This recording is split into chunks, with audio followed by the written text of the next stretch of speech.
మన ప్రభువును రక్షకుడునైన యేసుక్రీస్తు వారి శ్రేష్టమైన నామంలో అందరికీ వందనములు. రోజుకు ఒక మిషనరీ జీవిత చరిత్రలో ఈరోజు మనం చూడబోచున్న మిషనరీ డామియన్ డి వ్యూస్టర్. జననం 3/1/1840, మరణం 15/4/1889. స్వస్థలం బెల్జియం దేశంలోని ట్రెమెల్లో. దర్శన స్థలము హవాయి దీవులు. ఫాదర్ డామియన్ అని కూడా పిలువబడే డామియన్ డి వ్యూస్టర్ యొక్క అసలు పేరు జోసెఫ్ డి వ్యూస్టర్. బెల్జియంలోని ట్రెమెలోలో జన్మించిన అతను 13 సంవత్సరాల వయసులో పాఠశాల విద్యాభ్యాసాన్ని మానివేసి వారికున్న పొలంలో పనిచేయవలసి వచ్చింది.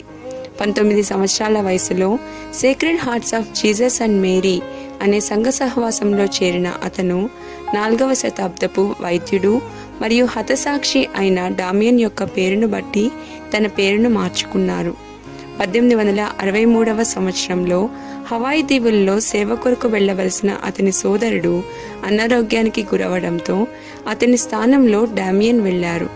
1864వ సంవత్సరంలో హవాయిలోని హొనోలులు పట్టణానికి చేరుకున్న అతను అక్కడ పాదిరిగా నియమించబడ్డారు.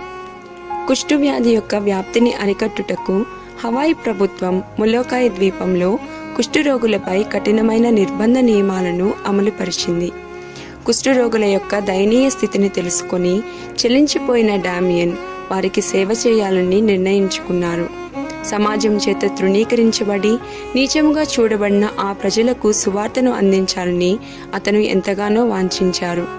మొలోకాయ్ దీనికి వచ్చిన 6 నెలల తరువాత యేసుక్రీస్తు కొరకు అందరినీ సంపాదించవలనని నేను కుష్ఠరోగులలో ఒక కుష్ఠరోగిగా నన్ను మార్చుకున్నాను అని అతను తన సోదరునికి లేఖను వ్రాశారు.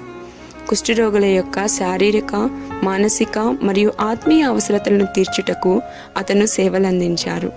వ్యాధితో బాధపడుతున్న వారికి ప్రాథమిక సౌకర్యాలు కల్పించుటకు అతను పలు కార్యములను చేపట్టారు. ఆ ద్వీపంలో పాఠశాలలు, అనాథాశ్రమాలు మరియు క్రైస్తవ సంఘములను స్థాపించడంతో అతి త్వరలోనే అక్కడి కుష్ఠరోగుల జీవన ప్రమాణాలు గణనీయంగా మెరుగుపడ్డాయి. ఆత్మల యొక్క రక్షణ కొరకు, మరి ముఖ్యంగా కుష్ఠరోగుల యొక్క రక్షణ కొరకు డామియన్ లోతైన భారాన్ని కలిగి ఉన్నారు. లోకము వారి గురించి ఏమనుకున్నా దేవుని దృష్టిలో వారు ఎల్లప్పుడూ విలువైన వారే అని వారు గ్రహించేలా చేశారు డామియన్.